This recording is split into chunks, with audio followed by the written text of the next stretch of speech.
sounded scary. All right, well, we got that taped on the line anyway. Yeah. All right, so we'll go back to clam relay and planting. I talked to the harvester, and then I thought, it's close to Memorial Day. If we did a relay now, we might not reopen for Memorial Day if we stay open. So I asked if like early June, first or second week of June, that way we could get it in, less rain. We're open for July 4th with plenty of clams out there. Yeah, I was gonna say, when was the last? When was it? The end of fall? It was November? fall. Yeah, I think it was it? It's October, November. Yeah, and we've been closed so much. It was October, and we were closed for almost the whole winter. So. Been closed 81 days year to date. So that's the clam relay and planting. Any have any questions? Nope.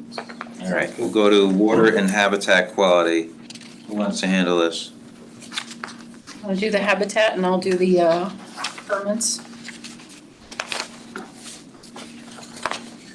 My page. Okay, so for the month of April, we had 4.23 inches of rain, and we have been closed 81 days, as Bruce mentioned. Year to date. Year to date.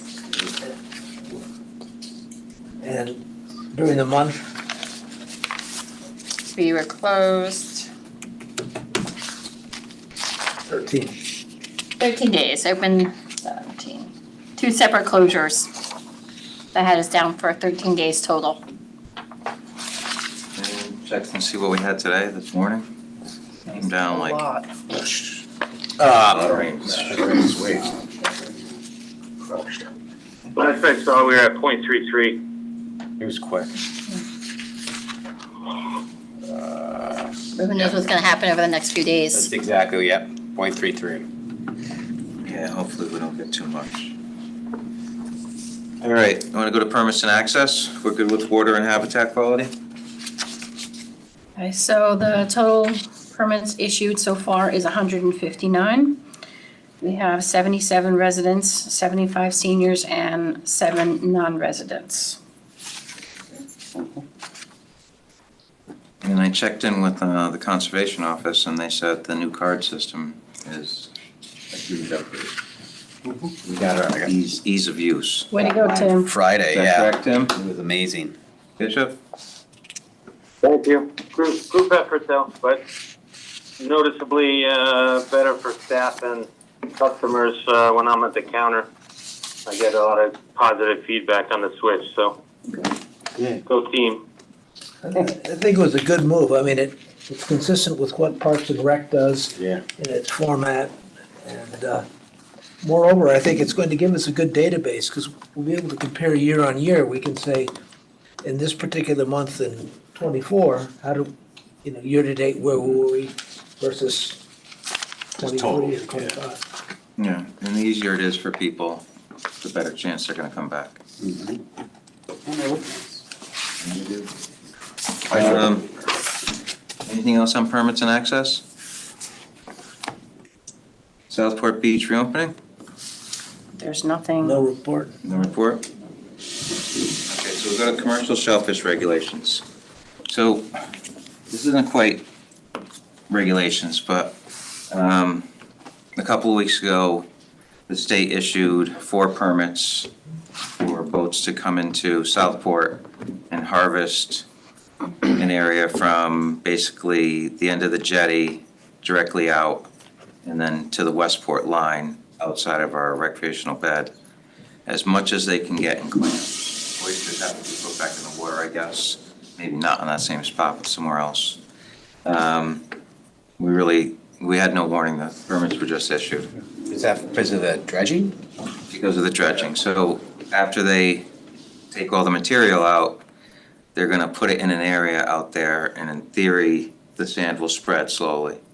So they want all the clams and everything out of there, so they don't just die. Gotcha. So I called Dave and I said, listen, if they do well out there, is there a possibility that we can get some clams put on our bed? And he said no. So I said, come on, Dave. Like, if they do well, they could throw us a few clams maybe. Yeah. And he said, I'll talk to them. I'll see how they're doing. Is that the people that have come here before? Yeah, you know who it is? So one of them is Dave Hopbell Shellfishing, H&H Shellfishing, Briar Patch Shellfishing, and,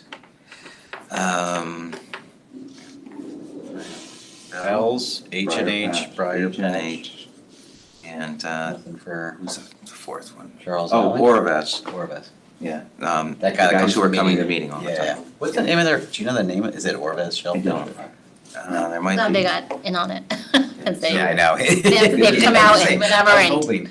I think a couple of the guys who got the permits were guys that really riled up our meeting a few years back, Yeah. but whatever. Okay. So they're having at it. All right, well, good. You know, hopefully they do well, Yeah. but we'll see. I mean, the easiest way is to try by at high tide. If there's no one out there, they weren't catching anything. Do you know, is it a specific time frame that they're gonna be doing it, or? Sean Cohen present. Yes. So it started on the 22nd of April, I think. Oh, so they already started. For freight or something. It goes to the 31st of May. Gotcha. So the email is interesting. It says, the permit is for next month, starting on Monday, which is the 22nd, starting on Tuesday. But So, but when they go out to a particular area, they only need to go through it once, right? I mean. oh no, they have to keep going around and around and around. Yeah, how many? It's not like they just drag that dredge. The dredge is only this wide, Yeah. and they go around in a circle. You know, they keep going in the same area over and over until there's no more clams. It's not like farming where you're going back and no, forth. this shoot You're for just like, commercial. the way the dredge is also, I think the way the boat, you know, the way it's tied and the crane, they just go around in a circle. I guess they could go in straight lines And too. dredging. They tend to, They have to put back. How deep do they go? They have to put back. 30 feet? oh no, I don't think so. Usually when we go on to do the relays, we're probably in like maybe 15 feet of water. And how far do they rake down? The teeth go about 4 inches maybe. Hydraulic though, so. How it works is you have the teeth, it's dragging along the bottom, there's all these heavy weights on it, so it slides flat on the bottom. And there's some prongs pointing down, and then there's water jets. The water jets blow the mud out, so all that goes into the dredge is the clams. So you'll get clams, maybe some whelk, maybe an oyster, that all gets tossed back. So, yeah. It's interesting. Stand over by Sasco. All right, so those guys are out there, they have permits from the state. We're not gonna ask them for anything. If they have the permits, we figure their boats are insured and registered and all that kind of thing. It's Fairfield grounds or is it state grounds? No, it's just Fairfield grounds. Just, okay. Yeah, it's Fairfield grounds. Does anyone have any comments on that? Like, I guess it would have been nice to know, but I don't mean it. I did say to Dave, I said. Yeah, I know, we were planning on doing it. You were talking I about- was, I said to, I said to Dave Carey, next time maybe you could give us like a call in advance so we can plan for this. But actually, none of this area is the area that will be dredged, No, it's the area where the sand is gonna be put. where the sand is going to be put, but it's not the area where they're going to. No, none Not of it is where the they're, area yeah, it's outside of it, excavated. where it's gonna be dredged. Is it worth having them dredge in That may happen, who knows, it depends any on, moorings though, I guess? if the dredging hasn't happened by the end of the season, Yeah. right, and it's supposed to happen by January or something like Yeah, that, is that when they're, we may have them go up the channel Got it. and take what's in there. Because there's a load of clams in there, so. Yeah, the moorings will be in there until the end of October. Yeah, oh no, this wouldn't be till everything's closed up, you know, I but don't- that's, we don't, you know, we'll see I what think it's happens. all moorings there, they don't necessarily pull all of the moorings every year. They have them on a cycle, I can't remember, 2-year cycle or whatever, because they don't need to be, there's no need to pull them. Yeah. They pull them and inspect them on a every other year basis or so, whatever. And then in some places, they're helix, which obviously the helixes, they don't take out. So they have to navigate around them then, I guess, right? I know Westport, doesn't the state manage Westport's commercial beds? That's what Rindy has said. It's possible they let the state do that, yeah. They do have a lot of inshore beds, so I don't know how that works. There's beds in the town water, so it's privately owned, so they pay taxes probably. Norm Bloom's lot. I'm not sure. We don't have any ground out there owned by the town. It's our natural beds, but it's a gray area as to leasing the bottom or all that kind of thing, so we don't do it. Anything else on commercial? All right, we got oyster bed development. So, what do we got for shell over in that pile? A decent amount? That second bay is completely full, yeah. Yeah. And that's the cured? That's all cured, yeah, that's it. Probably, What we put in last year. yeah, if not more. All right, so we have plenty of shell. Yep. Yeah. So Yeah, the same for next year too. there's an interesting thing, and I think it's a great opportunity for oyster bed development is, I don't know if this should be in downwellers or oyster bed development, but it has to do with the spat collectors. So we put out the spat collectors, we spend the time of coating them and everything that goes along with it. So there's an opportunity right now to get a spat on shell remote set. So at the hatchery in New Haven, the Bloom's Hatchery has spawned their oysters a few times, and they've gotten many millions more than they can handle. Wow. So they've had to expand out into the parking lot and that, and they didn't have the room for the small, the powder that they put in. Yeah. So they remote set these. So there's all this remote set. So it's small, the oyster shell for the chickens? Yeah. That's what it is. Little nuggets. But they're like covered in, there's like 500 spat on them. Wow. So they're gonna grow, Jimmy says they'll grow and they'll fight each other for the food. Yeah. And then they'll turn into a little cluster of oysters.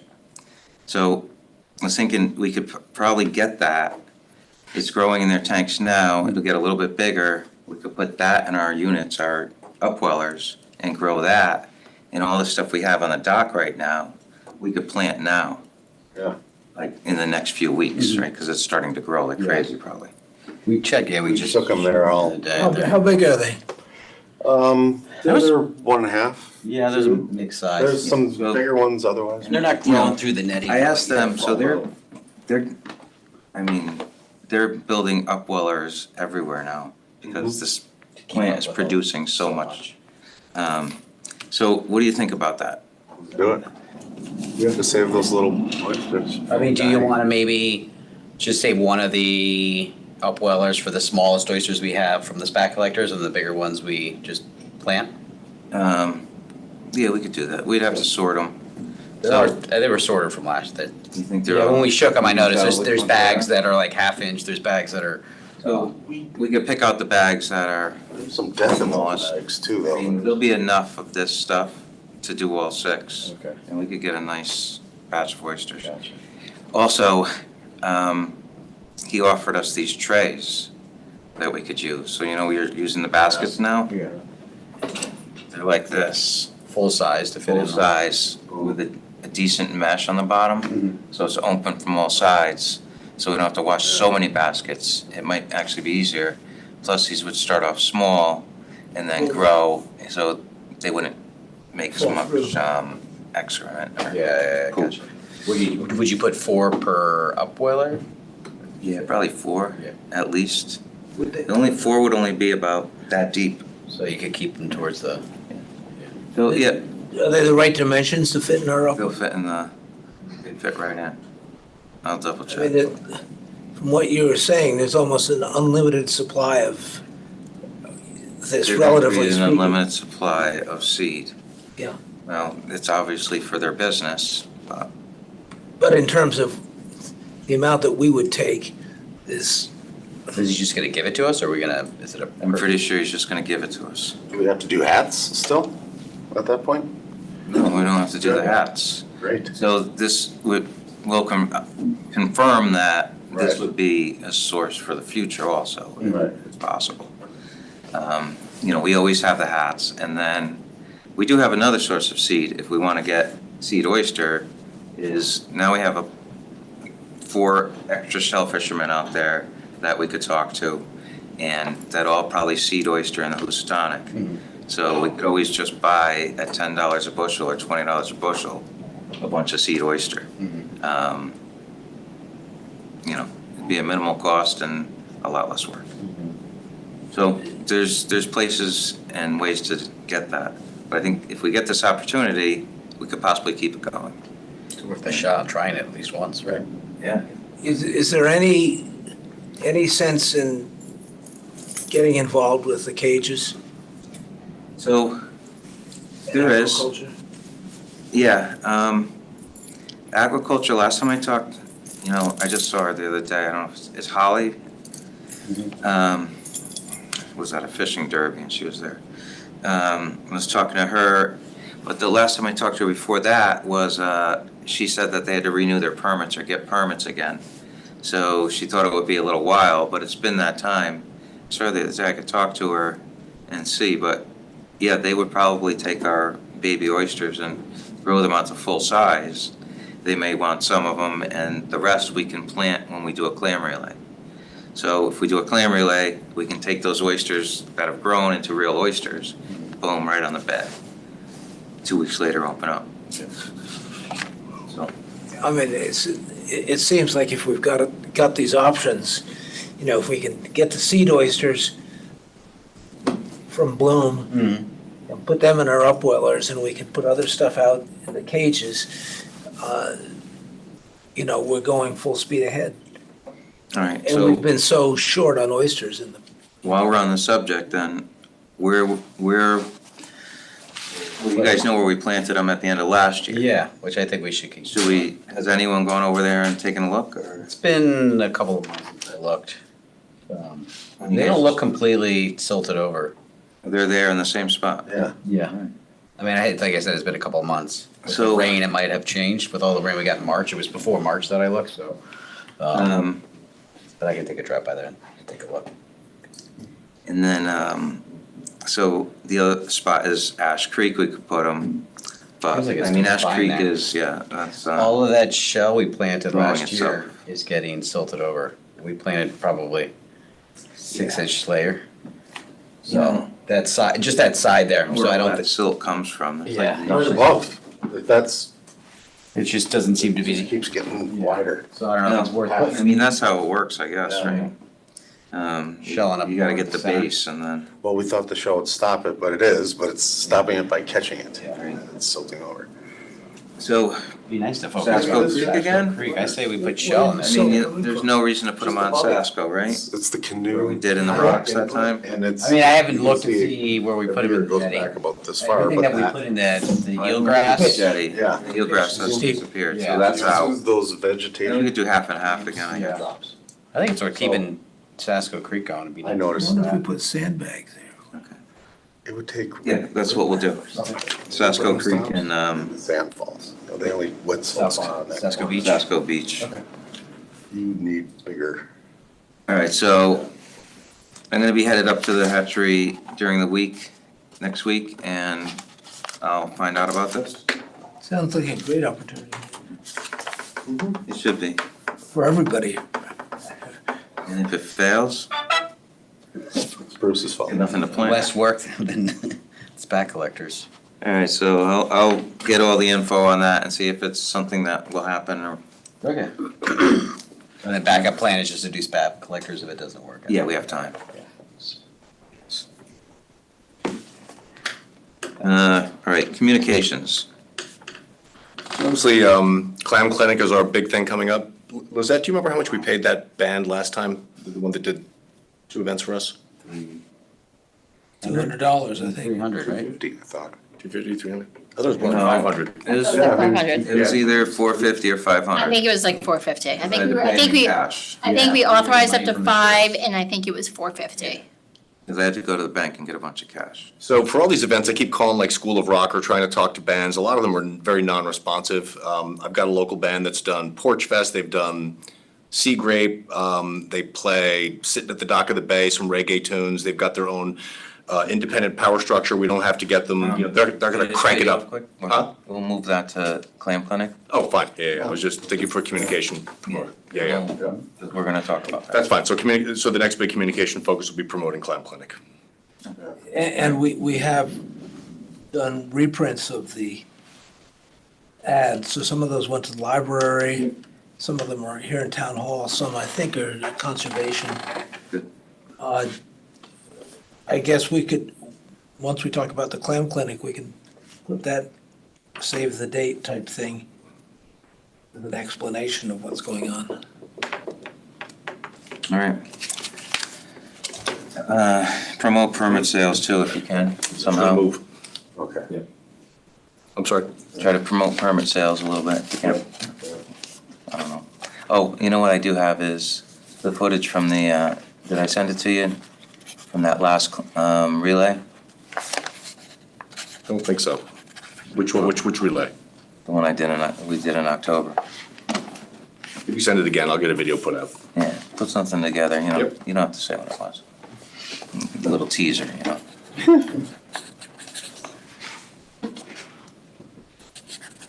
All right.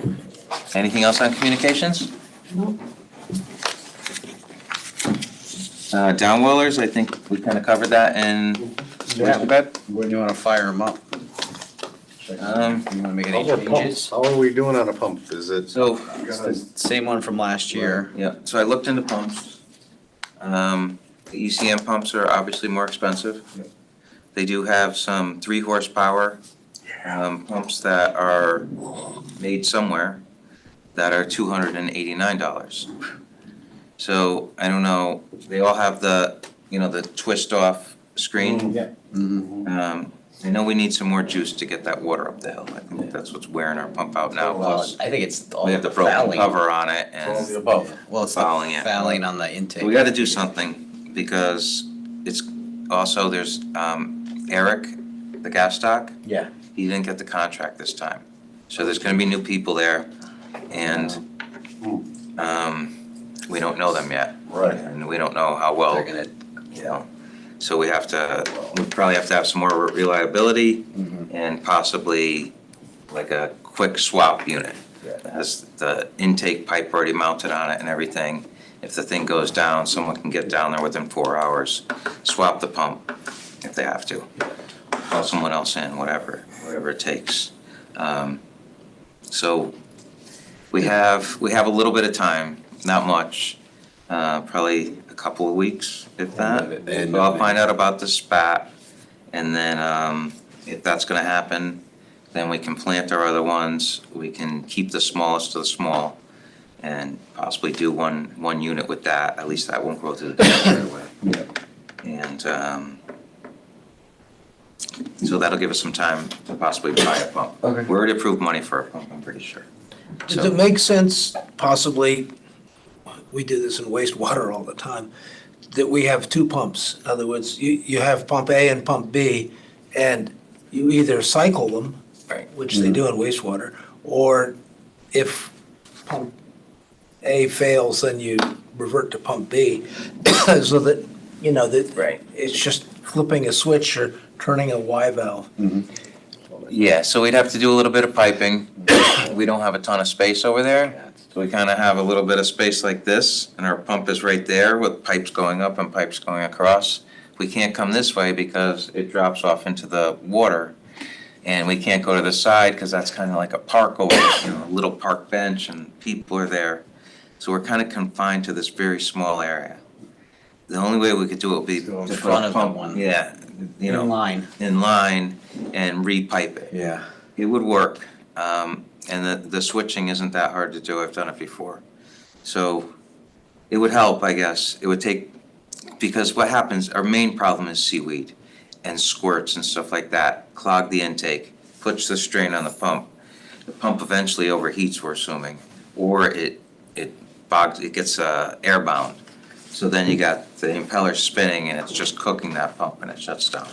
Then you go there and you babysit it for a little while, you get it working again. The other thing, does it make sense if we had any sort of sensor that, because there's probably Wi-Fi all around there, that if the flow stopped or slowed down, or the temperature increased, some parameter that would indicate a problem, or a problem getting ready to happen. Because you can't necessarily be there any day, so that it would let you know that, So you could put a flow switch in, connect it to an alarm that possibly calls someone's phone. It's just that, the costs, it's a lot. So Eric there and Justin have watched it for us, and we really haven't lost anything due to the pump being down. I think it was down for a full day, we didn't lose any oysters. They can live in there, they'll shut, until the water heats up to where they start to cook, they're probably fine. For a while, not forever. So we've been able to handle it, but we need to get a pump or two. So do we go with the cheap pumps, or do we try to find something that's reasonable? I can't find the same darn pump, because it's, Oh, yeah, they don't make them they anymore. don't make them anymore. It has to be, So, I know they use, at the hatchery, they do use those cheap pumps. oh, the cheap ones? Yeah. Oh, okay. And they use the good ones. Do you know how long they get the life out of, they get the cheap ones? Probably, I think she changes them, I think she said twice a year, Okay. so And they're using them year a lot round? more than we are. they're running it, yeah. So, Um, and they're running long lengths, so they have a pump that pumps up, and then there's other Where do they get pumps. their water? Do they have the intake? So they have the same intake problems that we're having with seaweed right now, actually. So I did see something, I was looking for filters, and there's a filter that it's a long stainless steel, it's like a pipe, a million different holes in it, and then there's another one on the outside of it with a whole bunch of holes. So it's like a double filter, but it's, it's this long. So I don't know where it draws from or anything. Yeah. But So you've got a huge amount of surface area. it might work out. Yeah. It's just that line of like, how low does it get a low tide and does it hit? Well, that is the issue. So then, I asked Jimmy Bloom about that, how they keep theirs off the bottom. And they built like a little metal frame. So when it goes, it can't go all the way to the bottom. Gotcha. But it's still in the water. Yeah, because they were sucking up the mud. Gotcha. Is it more mud or seaweed? It's mud. So when it gets to the bottom, it's Yeah. mud, and the mud just kills the oysters right away. I don't see this, filter. I must have deleted it. But I'll pull it back How up. deep do you think it is there at like low tide?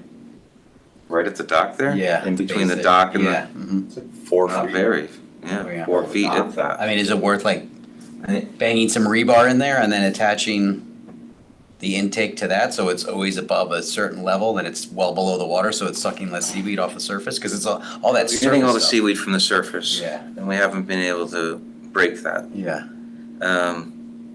The bottom thing, it really happened during the hurricanes. Yeah. The hurricane hit us the wrong way, so instead of bringing the water in, it pushed it all out, and the thing dropped to the bottom the second week we had it on and wiped out a lot of oysters. And then we had another hurricane, I think the same thing happened.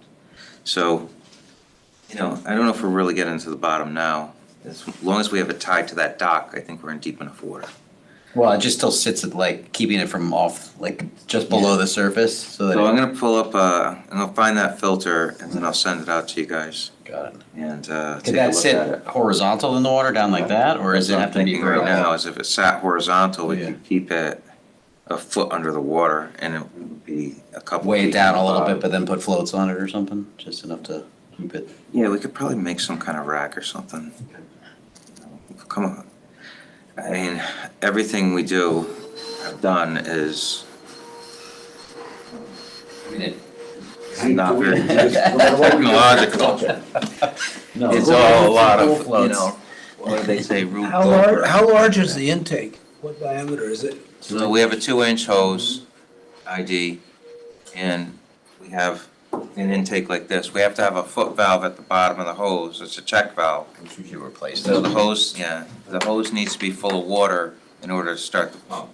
So it's such an incline that the water just drains out of the hose. So you put the check foot valve on it, and then you have your intake, and it's like this.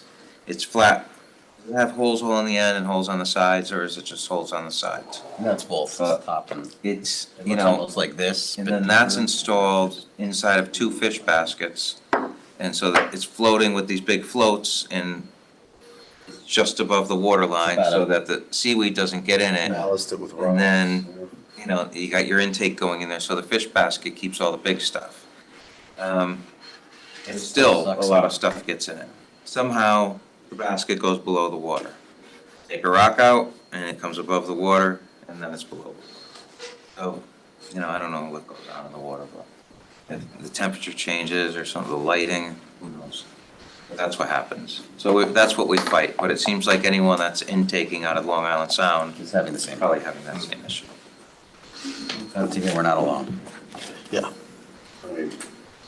Anything else on the download? So we'll work on, in the next 2 weeks, getting the pumps together, getting a filter system, and being ready to start the. Go with the cheaper models for now.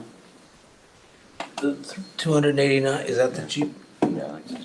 How many horsepowers are those, you said? I'm gonna ask the Danielle at that hatchery when I go up there.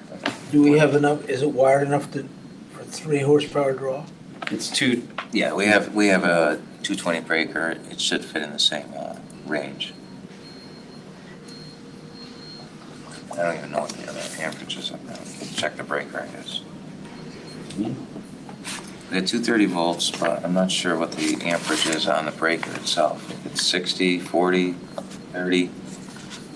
It might be a 20 even. I don't think it's that much, yeah, I want to. It's a single switch, isn't it? No, It's a 2-pole, Yeah. Take a look. not 3-phase though, so our amperage is up a little higher. All right, what are you looking for, Bruce? Oh, it's just looking at upwellers. Oh, okay. All right, so we're gonna move on from, are we calling these machines downwellers or upwellers? I thought we changed it. Upwelling now. Upwellers. Yeah. So we need to change that in. Is our pipe gonna work with the new baskets bins properly? Oh, yeah, that's a good point. If not, it's an easy fix. I'll grab a basket. All those. You got that? Thank you. What about the upwellers? Yeah. I thought we did that already, We but did. They came back, they don't want to be changed. But All right, item so H, it's upwell, downwellers. reports from the Conservation Department. Shellfish fund balance is $27,100.49 as of April 30th, 2024. As Lizette reported, we sold 159 permits as of April 30th. When it starts to get warm out, that number should go right up. And as was reported,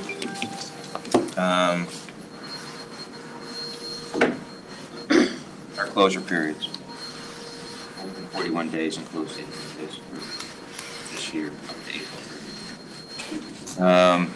The budget status is what, status quo, right, Tim Bishop? Still working on the budget? No, that, we're, voted, everything passed, so budget will stay the same. All right, perfect. Untouched, I should say. Thank you. All right, we're gonna go to old business, which is discussion and plan for the 2024 clam clinic. So, did everyone get the email from Tim Bishop that we can't use the beach in the afternoon? So, I looked real quick at September, and September 10th has a 9:55 a.m. low tide. 1 foot over, and the beach is closed at that point, after Labor Day. Yeah. Free parking, parking's open. Parking's open everywhere. What does everyone think of September? Love it. We don't really have a choice. I think the weather's beautiful. I mean, we don't have a Favorite choice. month. We can't do it in June when we want to. Did you say the 10th? Look at the calendar, but The Go back to school. Saturday is the 7th, the 14th, and 21st. Tim Bishop, Yes, when we looked at September that, 10th is a Saturday, September is 10th? it not? I have it as a Tuesday on my. see, I always thought September 8th was like a Sunday. Oh, yeah, that's what John and I had talked about this. Maybe I gave him the date wrong. September 8th is a Sunday. September 8th is a Sunday. Yes. Okay, 10th is so, September Let's look at the tide again here. September 9th. 7th or 9th, or 8th? Well, you're on Saturday the 9th, right? No, it's the 7th, Saturday's. It's the 7th. Sunday is the 8th. Oh, There it is. I just checked the date. All right, so we got September. Maybe I missed more time. So Saturday, the 7th, is the 8:39 low tide. And Sunday, the 8th, is 9:16.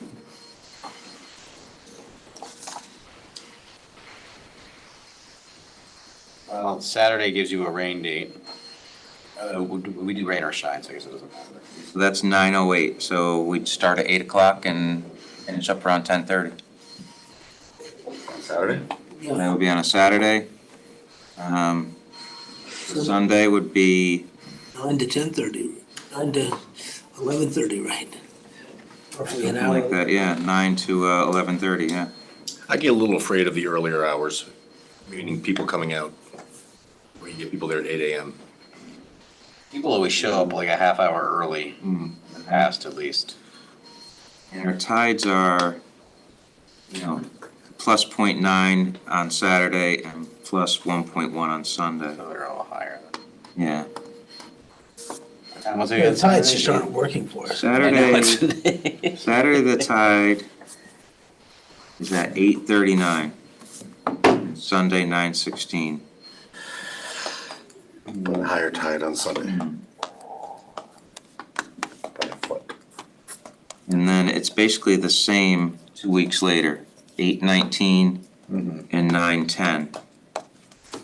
But that's a minus tide, minus half a foot. I say we go for the earlier. Earlier tide. Yeah. It just means people. Yeah, but if you go a week, then it's gonna be 7 hours later. So according to this, right, that's September 2024, right? Yep. Saturday the 7th, low is- 8:39. and So 8:39. 9:16. Yep. I mean, 8:39 low isn't that bad. People show up at 8 o'clock Saturday morning. Yeah. I mean, there's gonna be baseball and all that stuff going on, school sports, but we still get It's gonna people. happen anytime, yeah. With Labor Day being on Monday, though, do you think there's gonna be a lot more people away? Oh, is that Labor Day weekend? Well, so Labor Day falls on Second. the second Second. September, so it's The weekend Monday. after, yeah. Yeah, so it's the weekend after Labor Day. It's the weekend after, yeah. That's legit. That's, Yeah, 'cause people have to be here because kids are in school. yeah. The beach is And they still not wanna be at the closed beach. until after Labor Day anyways. So what do you guys think of that? I say yes. I know the earlier time, I would like, it would have been nice if we could have a sunset one. We could look into that too, if you want. Is anyone interested Are in we allowed that? to do it that later in the day? Well, It the just beach can't be is in the closed at afternoon. that point, Oh, so. gotcha. Well, if you're gonna do it the following week, if you're gonna do it on the 14th, Yeah, you're gonna have, it's going to be. afternoon, 2:30, low tide. The concept of sunset, we're gonna have 7 times more people there naturally than. Yeah, it won't be sunset anyway, because it would be a 2:30 low tide. So it'll just be a middle afternoon. All right, but still, middle afternoon, we'll get more people there Yeah. than 8 o'clock in the morning. So we'll get more natural people exposed that aren't necessarily into this already. We could have a little bit more of Might be able to a, get the pizza. not like a truck to party come down. atmosphere, but. Pizza truck might wanna come down. Atmosphere, I agree. instead of just like, all right, we got up early, we have to go out there and get some clams. I'd vote for that. I kinda like the 2:30 idea too. Yep. Agreed. Okay. Yeah, You know what, we and then don't people have- can get something and go home and cook it for dinner, like. Correct, exactly right. I kinda like it, We yeah. have options for morning and afternoon, and we'll have to find out if Parks and Rec is okay with us doing it in the afternoon in September. It would be September 14th would be the 14th. 14th, that's a Saturday.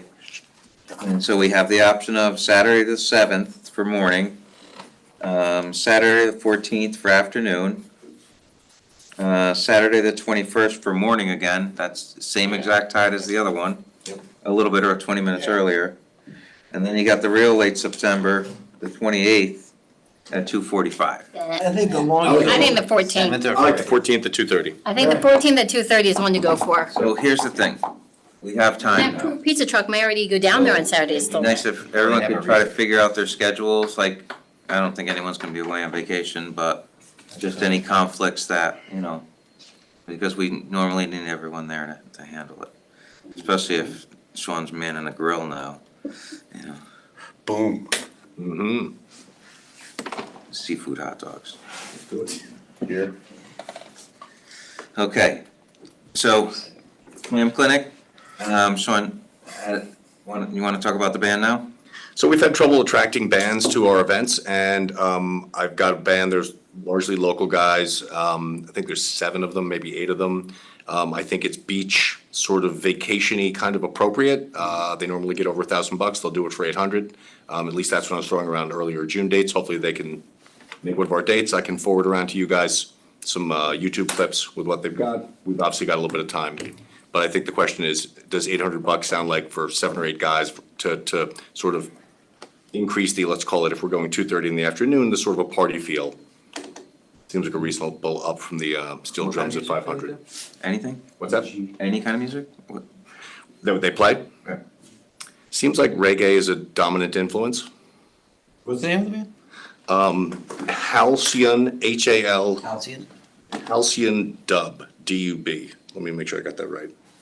Although I certainly enjoyed the steel band. I mean, the reason I like the steel band is they're not invasive. In other words, it's, Yeah. you hear them and it's there and it's sort of island feel to it, but it's not blasting you. I mean, generally people are sort of wandering around, Yeah, no, having chowder and stuff. I mean, we were at an event in September at Jennings Beach, and they had a band there. It was 4 or 5 piece, and because it's so open and airy there, it doesn't. You don't feel like you're. How far are we away from that band? Like 40 feet? Lackluster? Yeah. Brother? Yeah. Yeah, no, I mean, they did the paddle fest, they were great. Yeah, and it was not at all like we could have a normal conversation. It's not like you're screaming over each other. And I like the steel drum band. I just feel like Yeah. we're not the roots, the house band. At some point, we had them twice. Let's okay, let's evolve it. well, based upon what They're these more guys said. background than entertainment. It's not. I definitely hear what you're saying. Like you don't want to be screaming over people, but I think it's so open. We need to improve every year. Get a little bigger, Bruce. Louder. What? You'll sell more chowder. Actually, you're not selling it, you're just. We'll have Run chowder. out. There will be Anything chowder. else on the Clam Clinic? I think we've talked about it. We know how to do it. Put these few things together. Yeah. So the plan is for September. Figure out what date we can do it. So Tim, is Tim going to follow up with the Parks and Rec, or should we do it, or? Tim Bishop, Yeah, I could follow up with Parks and Rec for September 14th around 2:30. yeah, so we'll probably do it from 1 to 4? 4:30 or something like that. So 12:30 to 4:30, put it down for. Thank you. Thank you. New business. Informational. All right, go ahead. No, just the Mill River Wetlands Committee reached out. They do an estuary tour for like 7th graders, and they want to start talking a little bit about oysters. Okay. So I was talking with them about basically taking one of our bags, putting it in like in just like a little tray and shaking it to see what's living in there and stuff like that, so they can kind of see how. Sure. You go to the Mill River thing all the time, right? Same thing, but for the estuary. Now that you brought that up, it was Jeff Stedman's birthday today, and there's 4 pieces of cake that are still there. I'm gonna have to eat all of them if you guys don't.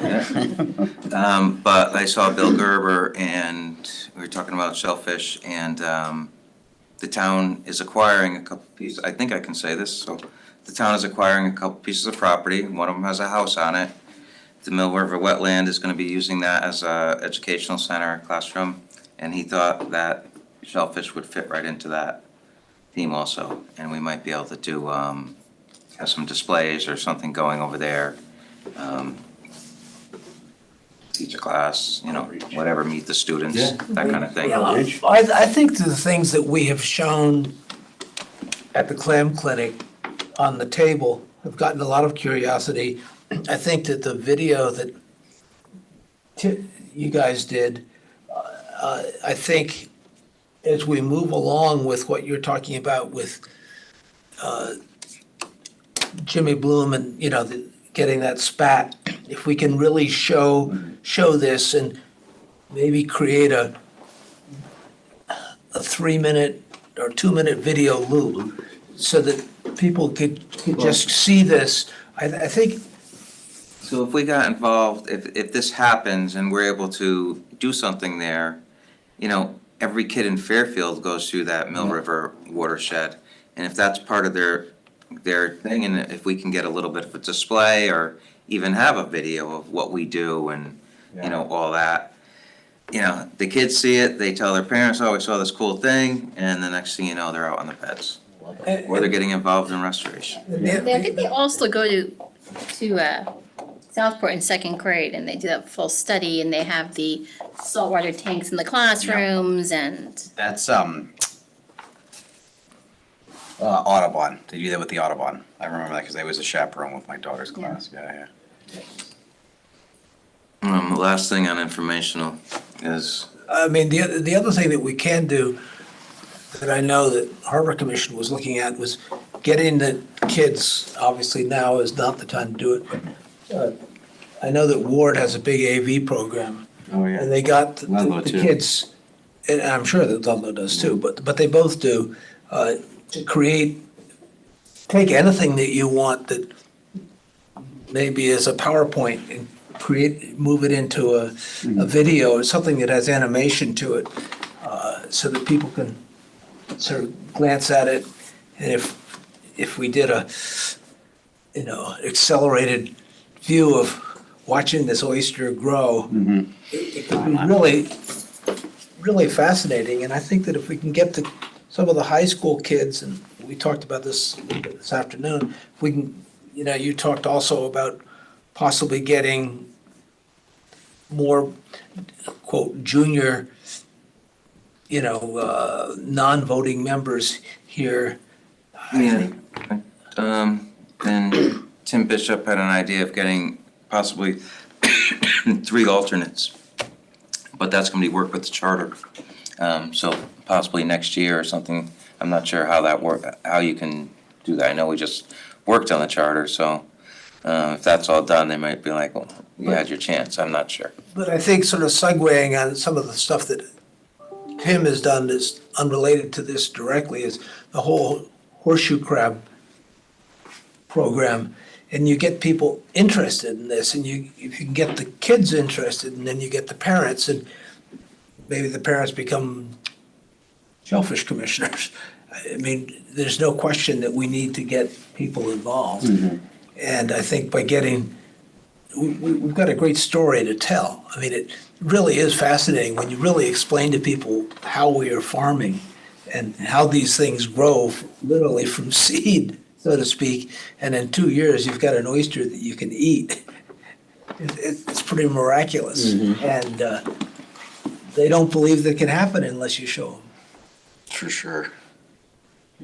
We haven't. Oh, go ahead. No, I would say we have tons of pictures and videos. I'm sure that we could, just from months, Oh, yeah. the last couple of years, do good stuff. Yeah, or a great display or something. Last thing is, when I was at the hatchery, they had a big tray of oysters, a big long table in water about that deep. And they were getting ready to spawn them. So they have them at 65 degrees. They bring the water up to 80 degrees, let them sit in that for a little while. Bring it back to 65, let them sit in that, then bring it back to the 80. So it was pretty cool. There had to be 100 oysters in this big table. And they said, once one goes, and then It's like a race. boom, the male goes, and it shoots out the side, a white stream. And then all of a sudden, boom, female opens up on top and shoots all the eggs out. And then they all start going at the same time.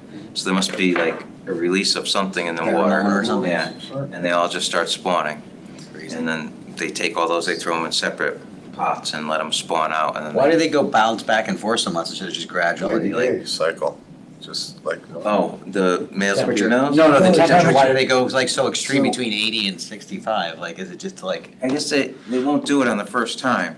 It's oh, like- because they think it's a false, could they be like a think false. It might have just got warm one day or Gotcha, something like yeah, that. yeah, got it, okay. So I guess they trick them in with the second day. Gotcha. And, yeah, so they all went off and, Did you video it? you know, I wanted to videotape it, I'm not gonna lie. You're not allowed to. And, oh no, Oh. it happened so fast. Oh. And then I had, you know, there's, you know, Danielle, the scientist, she's there, and she has an assistant, and there's another guy standing over there, and like, they couldn't handle, because they're trying to put the females in.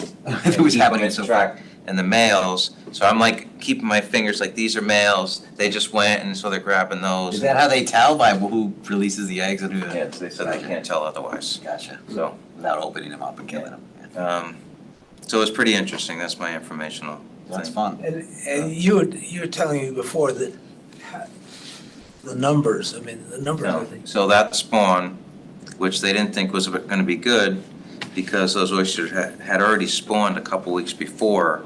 Accidentally, the temperature went up in the room and it caused the water to go up and they spawned. And so they quickly dumped the tanks and they shut and they stopped spawning. Yeah. So they put them back in and it was their best spawn ever. They got 580 million eggs. What do they Out of just take like that- a small water sample and estimate? Wow. And then out of that, they figure 50% are gonna die. So what, they're down to, you know, 200 and, what was it? 200 million, 250? 290, yeah. 290. And then after they go through the other processes, like another 50% die or something like that. So that's So 145 you start at like million. 600 million, you're probably gonna get like a million Like it's oysters. still in the high millions of oysters, you know, 50 million oysters. So, yeah, Wow. it was a good spawn. I have no idea where, you know, that spat's gonna go. They have nowhere to put it, so that's why we have this possible opportunity. Sweet. And you were saying one piece of shell, This little, you know, the Yeah. little ones you give the chickens, Yeah. has like 500 spat on it. And they just don't have room to grow that out yet. Right. They don't have the upwellers for it. So I So they're I like, think they're gonna be doing upwellers maybe in Stratford and the Quinnipiac, and so they're just trying to build as many upwellers as they can to. it's a long process. Yeah. They're welding all the plastic together. Yeah, that's what they do next to your shop, right? yeah. That one guy, it's only one person, right? So Yeah. if they can get results like that on that hatchery, which is the proof of concept, if they were to build the big thing, wouldn't that be almost superfluous? I mean, if they can produce 100 million oysters and they're gonna, and the yield of It's a that pretty 100 big million is operation. 100,000, I mean, when you saw what was going on before, but now there's another whole, it's a pretty big operation. There's tanks everywhere. They're all over the lot now, full of He's oysters. the only grower with his own hatchery. It's usually just a hatchery that sells the seed to growers, so he's. Well, I remember Jimmy telling us, he said, if what I put out on the beds, the net of all of this culling, he said, I'm not gonna put them in bags, I'm not gonna put them in cages or anything. If what I put out there on the beds, if 20% of it succeeds, I will upset the market price. He'll have so much product that he could drive the price down to nothing. Yeah, I guess that is it. It's pretty cool. When they're grown, they have all these specks, right? There's like the white sand in the tray that the oysters are gonna attach to and everything. And then there's all these black specks, and they have to rinse every tray every day to get the poop out and keep it clean. And then I guess when it gets to a certain size, they dump that to a different, and the oysters separate out. And I mean, it's holding like this big pile of millions and millions and millions of oysters. How big were they when you saw them? They're like. This small, really small. Do you want to mention this? Do you care about the NOAA study? And then Noah wants a few of our oysters. So if they're looking for a half inch or less, I think we probably might have some. Yeah. So I said we'd gladly give them to them. So I'll find out when they want to get them and we'll shake them out for them. From the bags, right? Yeah. From the bags, yeah. I mean, I don't know what they're gonna do with them, if they're gonna test them, if they're gonna try to grow them, but it's a good study, so help them out a little bit. Whatever happened to the study where they did, wasn't it last fall, where they came in there and Density. did all that surveying and Going on. It's Yeah, just people. It's a 3 to 5 year study. They gave us a report, and I think the spat numbers were really good. Disease prevalence was, derma was high, but it's still going on. There's salinities and all that kind of stuff that they test. They really They have don't some know. new devices out there where we put the spy collectors, and I Okay. didn't go out there to see what they were, but there's like 3 or 4, looks like white poles sticking out. Where we put the spy collectors, I don't know what's going on. Okay, that's it. Anything else? All right, does someone want to make a motion to adjourn the meeting? I'll make a motion to adjourn the meeting. I seconded. All in favor? Aye. Meeting adjourned.